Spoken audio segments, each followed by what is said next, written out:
Hello students, इस video में हम देखेंगे हमारे केमिस्ट्री का बहुत ही इंपॉर्टेंट टॉपिक जिसका नाम है बोर मॉडल ऑफ एटम, जो कि बीएससी केमिस्ट्री और क्लास 11 दोनों ही क्लासेस के लिए बहुत ही ज़्यादा इंपॉर्टेंट टॉपिक रहता है, जो हर एग्ज़ाम में पूछा जाता है।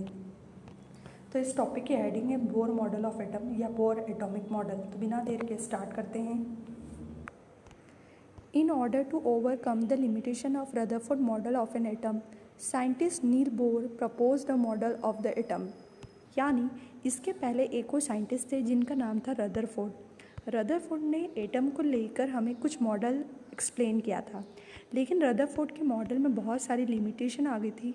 उन लिमिटेशन को देखते हुए साइंटिस्ट नील्स बोर ने अपना एक एटम का अलग से मॉडल दिया, जिसे बोलते हैं बोर मॉडल ऑफ एटम। कि साइंटिस्ट नील बोर ने हमें ये वाला मॉडल प्रेजेंट किया था, इसलिए उन्हीं के नाम पर इसे नील्स बोर मॉडल यानी बोर एटॉमिक मॉडल रखा गया इसका नाम। उसके बाद the main points of this model are as follows. इसके बाद हमें इस मॉडल के कुछ मेन पॉइंट्स लिखना है। तो मेन पॉइंट्स को लिखने के पहले आपको बोर एटॉमिक मॉडल का डायग्राम बना लेना है, जिसमें सबसे बीच में आपको पॉजिटिव चार्ज बना लेना है, जो कि आपका न्यूक्लियस होता है। ठीक है, ये जो पॉजिटिव चार्ज है जो बीच में बना रखा है ये आपका न्यूक्लियस है। इसके बाद आपको कुछ सर्कल बना देने हैं और उसके नाम लिख देने हैं। फर्स्ट सर्कल का नाम हो जाएगा आपका 1 और K, सेकेंड सर्कल का नाम हो जाएगा 2 और L, और थर्ड सर्कल का नाम हो जाएगा 3 और M। इस तरह से आपको कुछ सर्कल्स बनाकर उनके नाम डिनोट कर देने हैं। अब स्टार्ट करते हैं हम इसके मेन पॉइंट्स।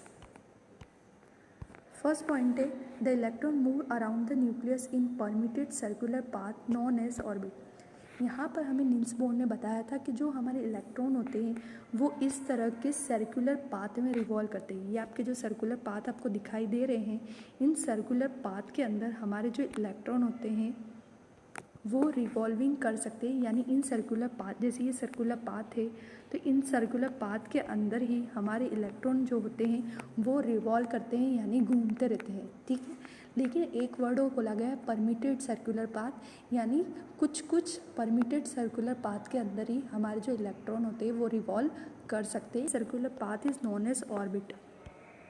हमें फर्स्ट पॉइंट में बता दिया गया है कि जिन सर्कुलर पाथ के अंदर हमारे इलेक्ट्रॉन रिवॉल्व करते हैं, जैसे ये सर्कुलर पाथ है, ये सर्कुलर पाथ है, जिसके अंदर हमारे इलेक्ट्रॉन रिवॉल्व करते हैं उसे हम क्या बोलते हैं, उसे हम ऑर्बिट बोलते हैं। ठीक है, सेकेंड पॉइंट है this orbit are also known as energy level और energy state. This energy level are designed as 1 2 3 4 and K L M N etcetera. Second point में उन्होंने बोला है कि ये जो ऑर्बिट होती है इसे हम एनर्जी लेवल और एनर्जी स्टेट भी बोल सकते हैं। जो सबसे नियरेस्ट होगा न्यूक्लियस से, ये हमारा न्यूक्लियस है, इससे सबसे नियरेस्ट जो सर्कुलर पाथ है उसको नाम देंगे हम K L M, और इस तरह से सो ऑन हम बढ़ते जाएंगे। पहले वाले न्यूक्लियस के पास वाले का नाम K, देन L M और N, इस तरह से हम डिज़ाइन करेंगे। या फिर हम इस तरह से इसके नाम 1 2 3 4 इस तरह से भी, जैसे जैसे कि न्यूक्लियस से दूर होता जाएगा इसकी लेबलिंग 1 2 3 4 के फॉर्म में कर सकते हैं। उसके बाद हमारा third point, while moving in a particular energy level electron neither loss nor gain energy. The energy an electron is fixed और stationary. The energy state also referred as stationary energy state. ये बोल रहा है कि जब हमारा electron in circular path के अंदर रिवॉल्विंग कर रहा है तो ना तो उसकी एनर्जी गेन होती है ना लॉस होती है। दैट मीन्स जब आपका इलेक्ट्रॉन इस सर्कुलर पाथ के अंदर रिवॉल्विंग करता है तो ना तो वो एनर्जी को एक्सेप्ट करता है और ना एनर्जी को लूज़ करता है।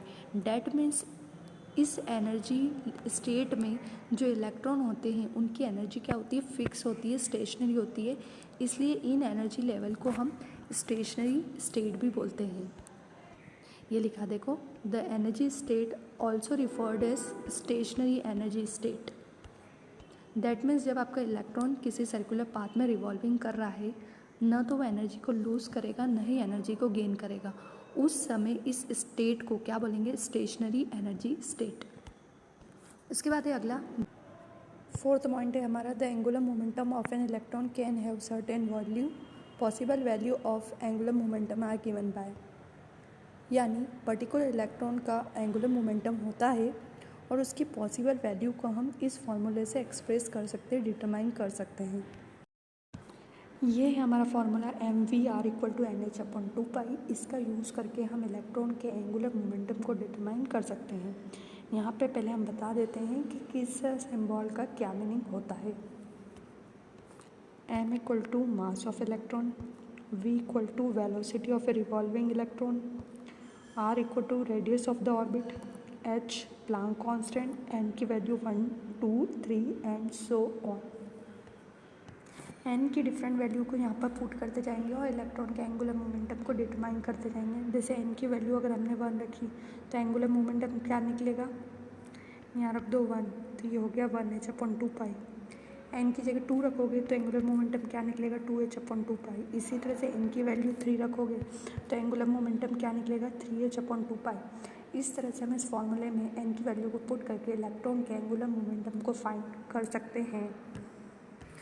नेक्स्ट पॉइंट है हमारा, when energy given to electron it absorb energy and jump from its ground state to higher energy state, excited state. यानी जब इलेक्ट्रॉन को एनर्जी दी जाती है ना, ये पॉइंट बोल रहा है कि जब इलेक्ट्रॉन को एनर्जी दी जाती है तो इलेक्ट्रॉन अपनी एनर्जी को एब्जॉर्ब कर लेता है और ग्राउंड स्टेट से कहाँ चला जाता है, हायर स्टेट में, है ना। जैसे ये देखो यहाँ पर डायग्राम बना हुआ है, आपका इलेक्ट्रॉन कहाँ है, ग्राउंड स्टेट में, जिसे हम बोलते हैं लोअर एनर्जी लेवल। इलेक्ट्रॉन ने क्या करा, एनर्जी को एब्जॉर्ब किया, हमने उसको एनर्जी दी, उसने एनर्जी को एब्जॉर्ब किया और लोअर से कहाँ चला गया, हायर एनर्जी लेवल में, जिसे हम बोलते हैं एक्साइटेड स्टेट।